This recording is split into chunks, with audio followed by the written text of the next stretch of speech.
I've always had this quiet habit of overgiving. Some people call it generosity, others say it's guilt in disguise. Maybe they're both right. I'm Aaron, 34, a software developer who works mostly remote. No kids, no spouse. Just me and my black Labrador, Milo, living in a modest home a couple hours from where I grew up. Most of my adult life, I've been the responsible one in the family. You know, the one who doesn't need anything, who always has it together, which in my family apparently translated to you don't need appreciation either. Christmases were always complicated. As a kid, I remember watching my younger brother, Jason, tear open boxes of the latest video games, remote control cars, flashy clothes, while I got socks. And not fun socks, either.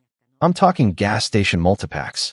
I'd always smile through it, because I thought maybe I was missing something. Maybe I didn't ask right, or I wasn't clear enough about what I liked. But when I started working at 16, I began buying my own gifts. At least then, I could pretend they came from someone who knew me. My relationship with my mom was always polite. She wasn't cruel. Not exactly. She just had this way of always positioning Jason as the one who needed more. "He's your little brother," she'd say when I'd ask why he got a new phone and I didn't. "He's just going through a rough patch." When I questioned why she dipped into my savings account that one time when I was in college to pay Jason's rent. That rough patch somehow lasted 15 years. Jason was the kind of person who could burn your house down and convince you it was your fault for leaving matches out. Charming, manipulative, always just one excuse away from a fresh start. But I stayed close. Part of me held on to this naive hope that if I just gave enough time, money, space, they'd see me. Not just as the ATM, the helper, the fixer, but as someone worth celebrating, too. Maybe even worth loving without a string attached. Last year, things felt different. My parents were approaching retirement, and I had this idea. A Christmas surprise. I'd quietly booked a $12,000 luxury cruise for them, something they'd always talked about but never actually done. I coordinated everything. Picked the route that matched all the places my mom had mentioned wanting to see: Barcelona, Rome, the Greek islands. Chose a ship with senior-friendly amenities, even arranged to have champagne waiting in their suite on day one. It was going to be a thank you, a peace offering, a gesture that said, "Hey, I love you. I forgive you. Let's start fresh." I kept the trip a secret, wrapped the itinerary and boarding passes in a silver envelope with a card I wrote by hand. It said, "To the two people who gave me the world, now I want to give you a piece of it in return." I placed the envelope under their tree when I arrived at their house on Christmas Eve, after the usual long drive through sleet and traffic. Jason was already there, of course. He still lived with them, technically between jobs, though somehow he always had money for bars, sneakers, and whatever new device he bragged about in Instagram stories. He greeted me with a smirk and a half hug. "Look who decided to show up," he muttered, just loud enough. Mom called from the kitchen. "Aaron, don't be dramatic. Come say hi." That sentence sat wrong with me. Not because it was rude, but because I hadn't even said anything yet. The house looked like a catalog spread, decorations perfectly placed, fire going, classic carols playing softly in the background. It should have felt warm. It didn't. Something about being back there always made me feel like I was 10 again, trying to win gold stars that never came. Christmas morning unfolded like it always did. Jason opened box after box of gifts: new smartwatch, designer sneakers, limited edition collectible I'd heard him mention once back in August. I kept waiting for my mom to hand me something with that proud, "We thought of you" smile. Eventually, she reached under the tree and pulled out a box with my name on it. My heart lifted. For a second, I imagined it might be something thoughtful. Maybe that book I'd mentioned. A hiking kit. Something. Anything. But she handed the box to Jason. I blinked. That's got my name on it," I said, trying to keep it light. "Oh," she said, like she hadn't noticed. "Well, it was meant for you originally, but Jason saw it and got excited. And I figured, he'd appreciate it more." Jason tore the wrapping off and grinned. "Sweet. Thanks, Mom. Hey, bro, you mind if I keep this?" I didn't even answer. I just looked at the tag. My name was still on it, in my mom's handwriting. And she didn't seem embarrassed. Not even a little. Dad glanced over from the couch and said, without looking up from his tablet, "You're too old for presents anyway, Aaron. You've got everything you need." That line hit different. It wasn't new, But this time it stuck. Too old for presents. Too old to matter. I nodded, smiled, even laughed, pretending to brush it off. But inside, something broke loose. I felt it like a crack in the ice, quiet and spreading fast. That evening, while everyone else watched a holiday movie, I sat in the guest room with my laptop and pulled up the cruise itinerary. I hovered over the Manage Booking tab for a while. My fingers hesitated. I thought about the champagne waiting on the ship, the notes I left in the welcome kit, the surprise I imagined lighting up their faces. Then I clicked, Cancel Trip. The confirmation page popped up. I didn't blink. I didn't even feel angry. Just done. An hour later, their email notification pinged on the shared family tablet sitting on the coffee table. I didn't point it out. Jason glanced at it. Hey, Mom, looks like your cruise got canceled. My mom squinted, confused. What? What cruise? Jason scrolled through the message, reading aloud. Booking reference. Aaron Jackson, luxury Mediterranean cruise package. He stopped, looked at me. Oh, I said casually, not looking up from my phone. Yeah, I'd booked it for you guys. But you're right. I'm too old for presents. The room went completely silent. And that was just the beginning. I didn't drive home that night. I stayed the full length of the visit. Even helped clean up wrapping paper and do dishes, because that's what I always did. Play the part of the dependable son, the grown-up in a room full of children wearing adult clothes. But inside, something in me had shifted. It wasn't rage. It wasn't sadness. It was emptiness. A kind of hollow clarity that whispered, this is who they are. This is who they've always been. And I think that's what scared me most. Not that they had crossed a line, but that there was never a line to begin with.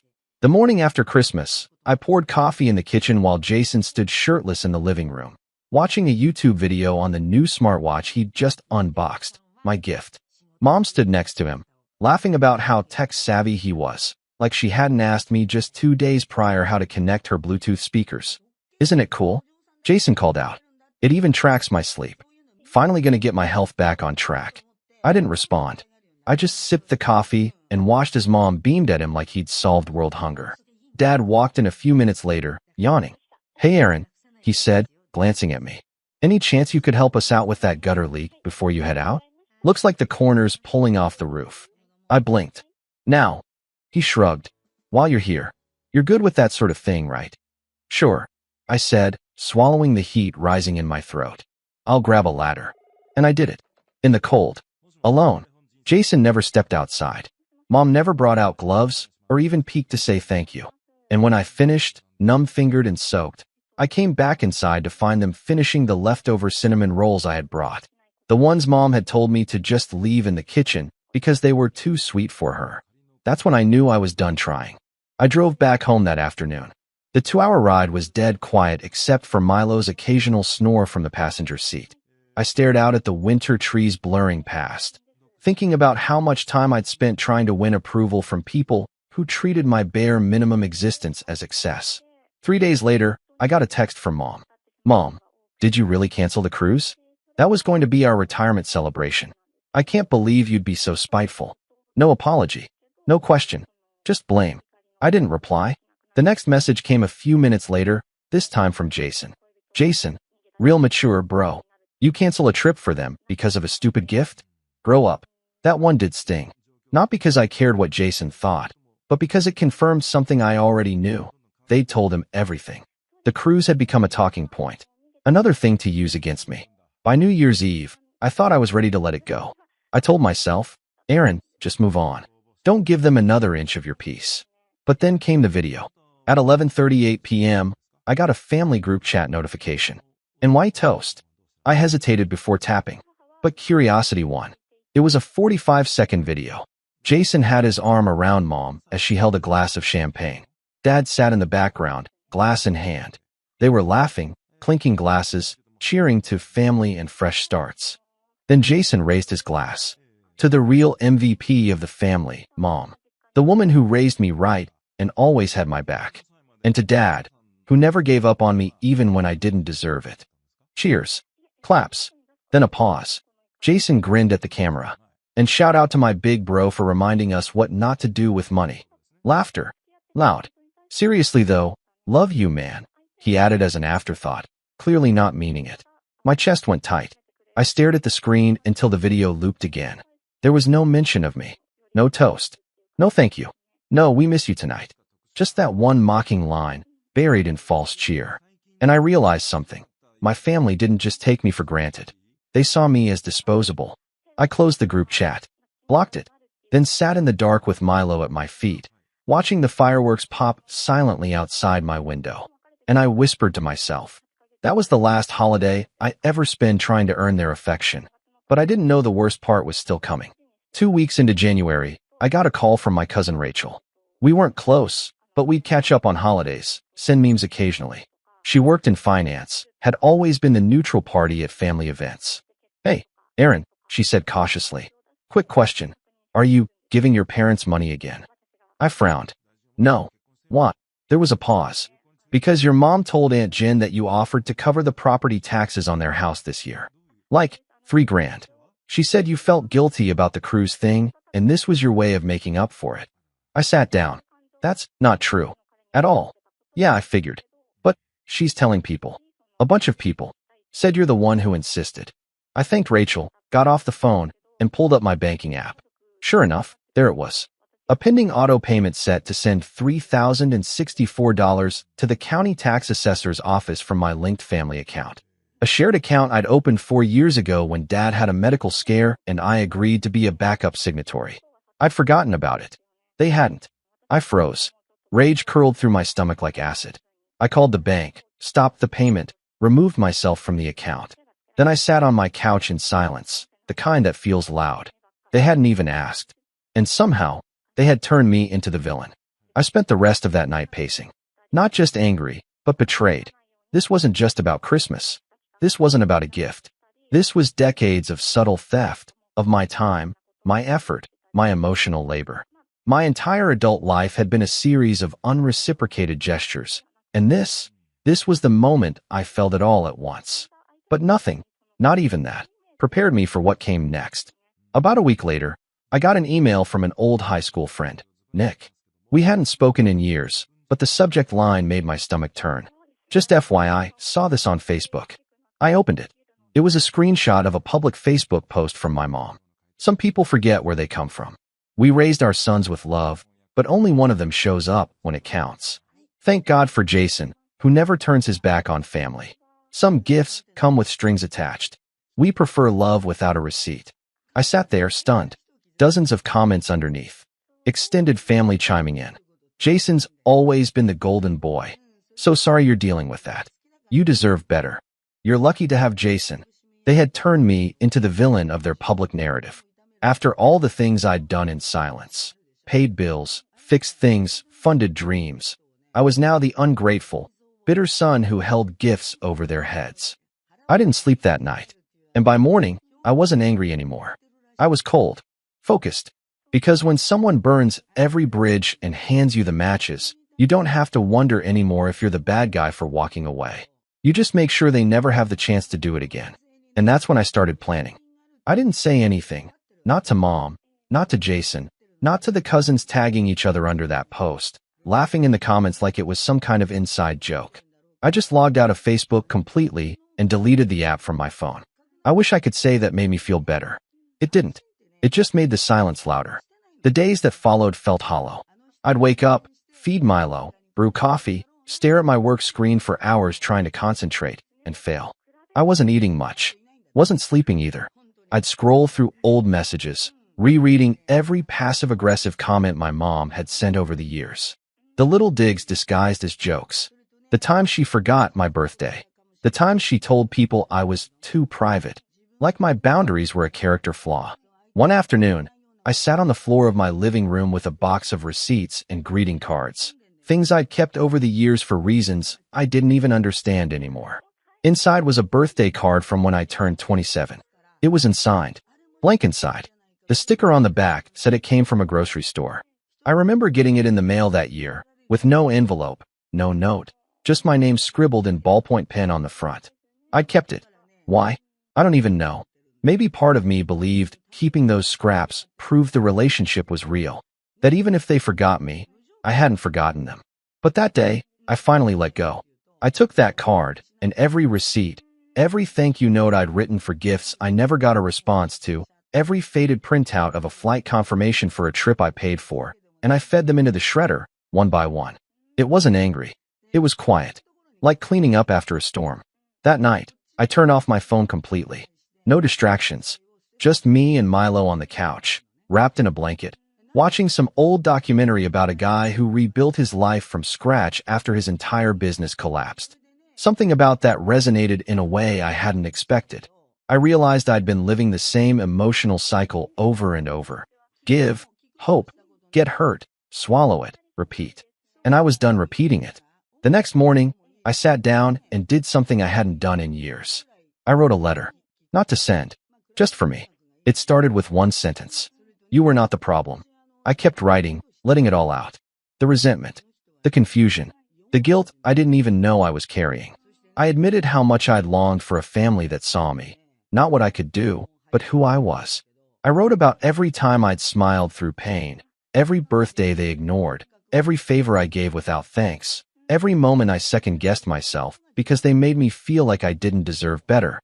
When I finished, it was 7 pages long. I folded it, sealed it in an envelope, and tucked it into the back of my journal. Then I opened my laptop. There were things I'd been putting off, projects I told myself I didn't have time for, a side hustle I never quite committed to, a promotion I was too burned out to pursue. But now, I had all the time in the world. No more late-night calls asking me to fix someone's internet. No more surprise Venmo requests from Jason with a "Can you spot me this once?" message. No more holiday guilt trips. I started simple. First, I filed paperwork to dissolve that shared account with my parents officially. I requested full removal of my name, and when the bank called to confirm, I didn't stutter. I made sure there were no backdoors left. Then I emailed HR at my company and asked about internal transfer opportunities. I worked in dev support, but I'd always wanted to move into product design. I'd done courses online, dabbled in UI/UX work for friends, but never had the confidence to make the switch. To my surprise, they were interested. Said they'd been looking for someone with my skill set to join a pilot project team launching in Q2. They asked me to submit a proposal. I spent a full weekend putting it together, drinking way too much coffee, tweaking every line of code and every design slide until it felt like a resume of my soul. When I hit send on that proposal, it was the first time in years I felt like I was building something for me. But the biggest shift wasn't career, it was personal. I joined a weekend hiking group. Not because I needed to network or be social, but because I wanted to be around people who chose to show up. Milo came with me. People loved him.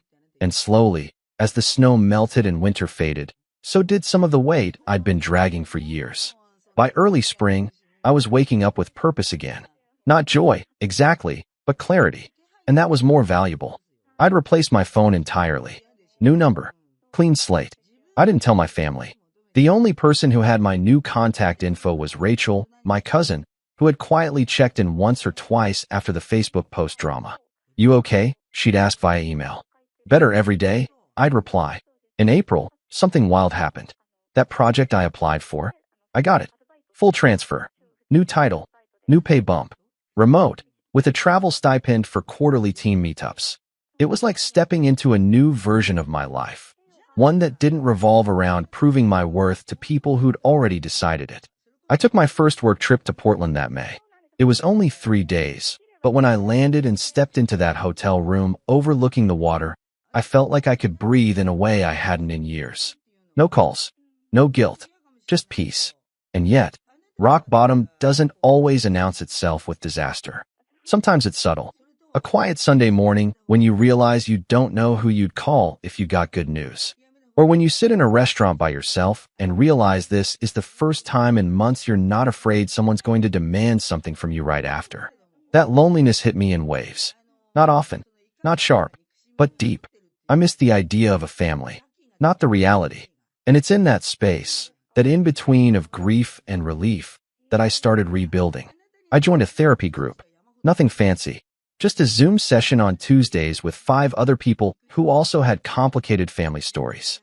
I didn't say much the first few sessions. Just listened. But by week 4, I found myself talking. Not venting. Just explaining. And no one interrupted. No one downplayed. They just listened. And that felt like oxygen. Then came something I didn't expect. One night, after a session, I opened my email to find a message from an unknown sender. Subject line: closure. It was from my dad. The body of the email was short. Aaron, your mother is upset that you've cut contact. Jason's not happy either. I don't know what's going on, but I'd like to talk. We're family. That should mean something. Let us know when you're ready to be reasonable. Dad. I stared at the message for a long time. No apology. No questions. Just another command. Be reasonable. It was like being pulled back into a bad dream. Like all the progress I'd made suddenly didn't matter. But here's the thing. That email didn't crush me. It confirmed what I already knew. That their version of family had always been conditional. That they didn't want to understand. They wanted compliance. Silence. A return to the old script. So I didn't reply. Instead, I opened my journal. Pulled out that old letter. Read it again. And then I wrote a new one. This time it said, "You've already climbed out. Don't look back." But just as I started to feel whole again, just as I began to accept peace over approval, something else landed in my lap. A warning. A message I wasn't supposed to see. A revelation that would take everything I'd quietly endured and set the stage for something much bigger. It started with a name I didn't recognize.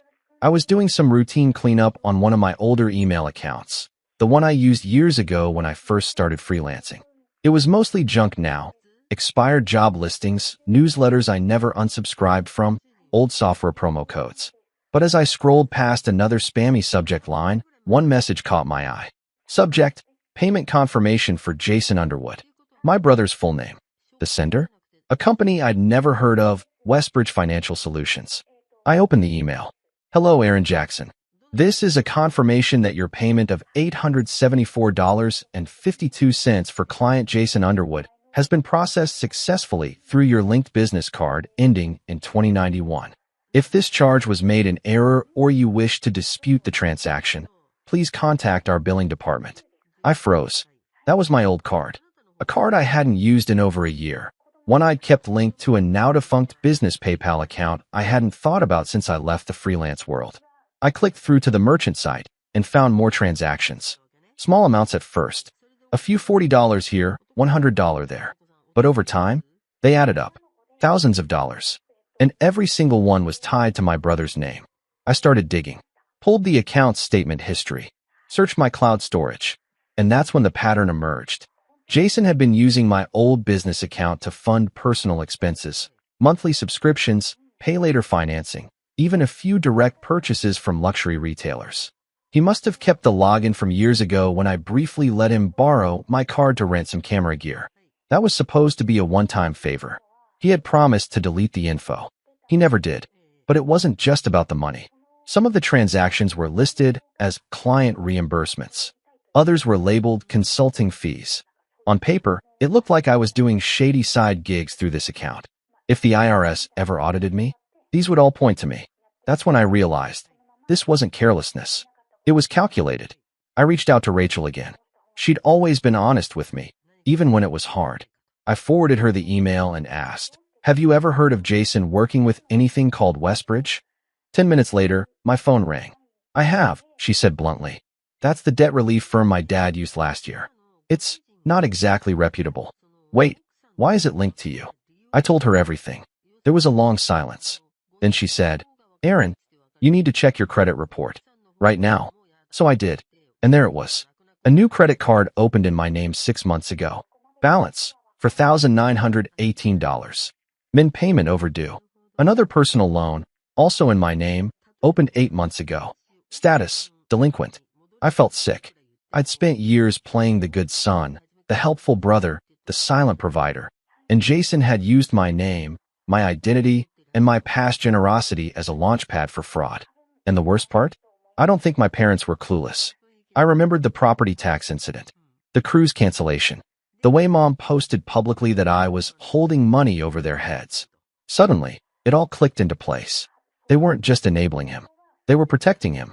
Because if the truth came out, the golden child's halo would crack, and the house of cards they'd built around him would come tumbling down. So I did what I should have done years ago. I got a lawyer. His name was Peter Ellsworth, mid-40s, blunt as a hammer. No nonsense. He looked through the documents I gave him, screenshots, emails, credit pulls, and nodded slowly. Your brother committed identity theft, he said plainly. Multiple counts. Your parents may be complicit if they knew or benefited. I asked him what my options were. You can press charges, he said. But if you want to play it smart, you don't go in guns blazing. You build your case. Quietly. Let him dig his own grave. Then drop everything when the timing is perfect. I nodded. I don't want money, I said. I want truth. And I want them to feel everything they made me feel. Peter smiled. Then we do this the right way.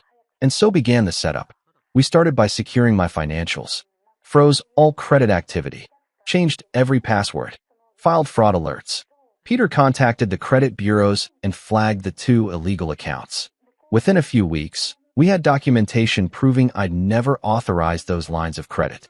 Then we contacted Westbridge Financial, the shady firm Jason was using. They weren't helpful, at first, but Peter knew how to apply pressure. A formal letter went out, demanding full records tied to any account associated with my name. They stalled. He pushed harder.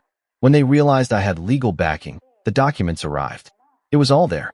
Jason had used my identity to co-sign on 2 loans and signed off with a scribbled digital signature. The address he used? My old apartment. The email?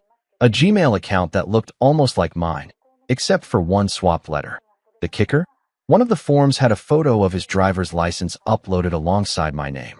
We'd nailed him, but I didn't want to confront him yet. Not directly. Not with a lawsuit or police report. I wanted this to be slow. Painful. I wanted him to sweat. Peter suggested a private investigator to get more background. I wasn't sure at first, but curiosity got the better of me. And what we found, it made my blood run cold. Jason was using my credentials to land contract gigs. Someone had hired him, thinking he was me. It was some small startup. He built them a cheap app, stole parts of the code from open source projects, and then ghosted them after getting paid up front. When they tried to contact Aaron Jackson, the email bounced. They never got their product, never got their money back. I tracked down the founder on LinkedIn, reached out gently, and explained that I was the real Aaron Jackson, and that my identity had been compromised. They were furious. Not at me, at him. They offered to send every document, every email, every screenshot. I took it all. The puzzle pieces were coming together. But I needed one more thing before I could act. A pattern. I searched old files, credit cards, shared Amazon accounts, Venmo logs, even old Dropbox folders. And that's when I found it. An invoice. From 5 years ago. A camera rental charge to my name, one I never used. Jason had picked it up, returned it late, left my info as the primary renter. The company charged me $450 in damages. I'd paid it, back then, without thinking. Just assumed it was a mistake. It wasn't. It was the first time he'd tested how far he could go, and I had let it slide. Not anymore. Peter helped me draft a full report, a timeline of fraud, identity theft, impersonation, and financial abuse.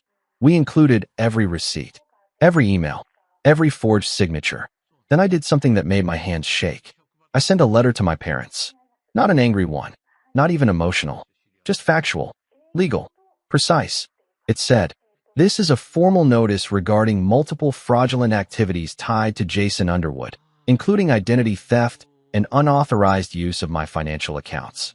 I am aware of your involvement in certain transactions, including public statements that may qualify as defamation. I have refrained from pressing charges at this time.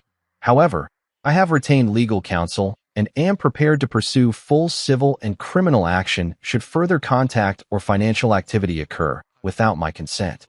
This is not a threat. It is a boundary. No signature. Just my initials. Sent via certified mail." I waited. No response.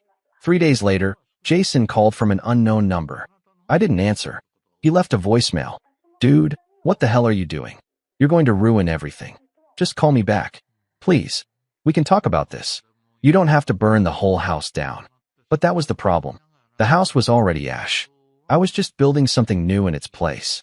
And I had one last move left before the match was lit. I didn't reply to Jason's voicemail. Didn't text. Didn't email. Didn't give him the satisfaction of knowing whether I'd heard it at all. That's what he hated most. Not the anger, not even the threat of consequences, but silence. Jason thrived on chaos, attention, and manipulation. When I cut off the oxygen supply, he started to unravel. 2 weeks passed. Then 3. No word from my parents. No new charges on my accounts. No attempts to reach me through mutual friends. Just quiet. But that was the deceptive calm before the storm. Because one morning in early July, Peter called me with news. They tried to refinance the house, he said. I blinked. What? Your parents? We had a monitor in place. You asked us to track for any financial activity that might involve your name.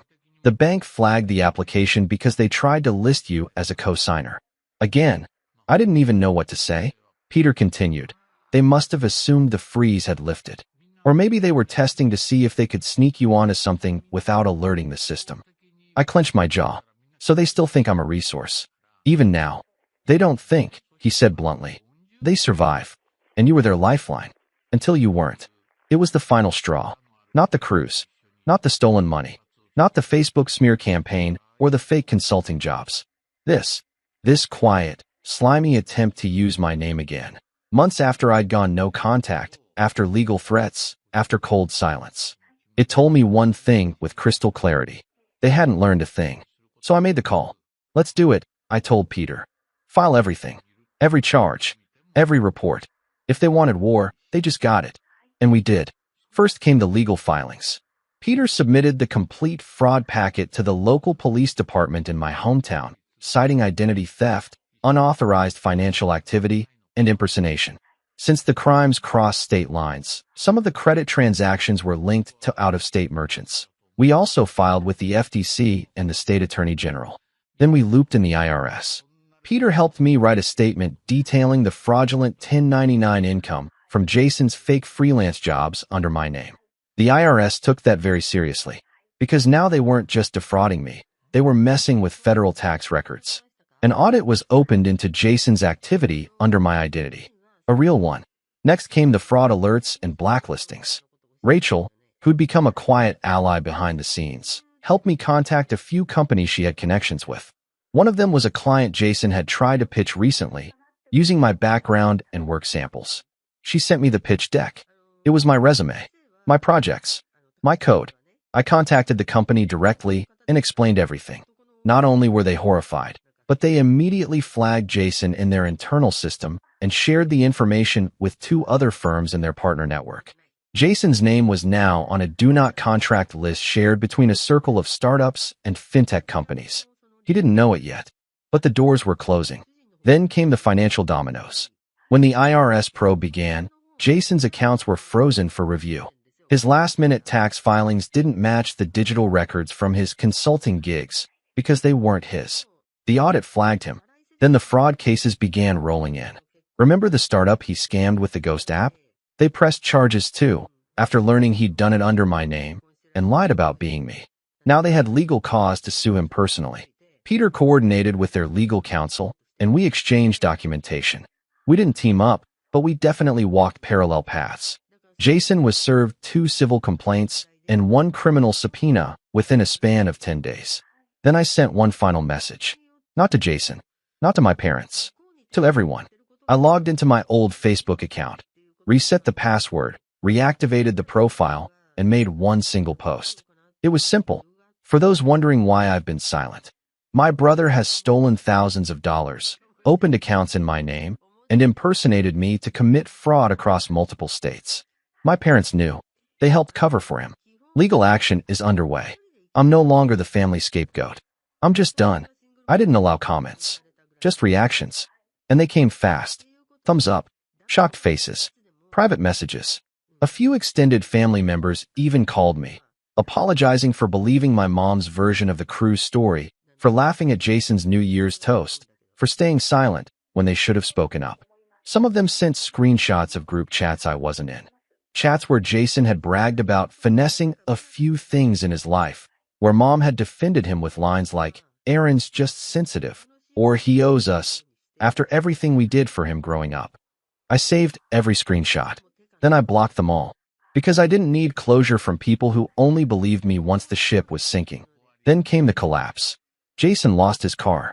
The repo happened late one night in August. Someone filmed it and uploaded the video to a local neighborhood group. The caption said, "Guess this guy stopped paying his bills. Always has a story." I watched it twice. Never cracked a smile. Mom called me 2 days later from a new number I didn't recognize. I let it go to voicemail. Her message? Aaron, this has gone too far. Jason's made mistakes, but you don't need to destroy his life over it. We're family. We can fix this together. Just call me back. Please. I played it once, deleted it, then blocked the number. Then came the final nail. Peter forwarded me a message in September, an update from the county court. The fraud investigation had resulted in charges being formally filed. Jason was being summoned to appear in court for 2 counts of identity theft, 1 count of financial impersonation, 1 count of falsifying legal documents. Civil penalties tied to misrepresentation and damages. He wasn't going to jail. Not yet. But the fines were brutal. The restitution order would gut him financially, and the record would follow him for years. That's when the house went up for sale. My parents didn't announce it, but I saw the Zillow listing pop up, shared by a local agent I followed back when I lived there. The description said, "Charming family home in need of minor repairs. Motivated sellers." Translation? They were desperate. Jason had drained them. I wasn't bailing them out this time. And with his name dragged through public records, no one was going to hire him anytime soon. The golden child had tarnished, and they had no one left to blame. I didn't celebrate, didn't pop champagne or post memes or throw a party. I just woke up one morning in October, poured a cup of coffee, took Milo for a walk, and realized I felt light, lighter than I had in years. No bitterness, no guilt, just peace. I'd spent my entire adult life trying to be the glue that held my family together. But some things aren't meant to be fixed. Some things are meant to fall apart, so you can build something better. And I had. That evening, I sat on my porch, sun dipping below the trees, laptop open in my lap. I pulled up an old photo of my parents, Jason, and me, taken during a rare happy moment at some long-forgotten family barbecue. I studied their faces. Then I clicked delete. No fanfare. No ceremony. Just freedom. And as Milo curled up beside me and the last of the light faded, I closed my laptop, leaned back in my chair, and let the quiet settle in like a warm blanket. Not the silence of being ignored, but the silence of being free.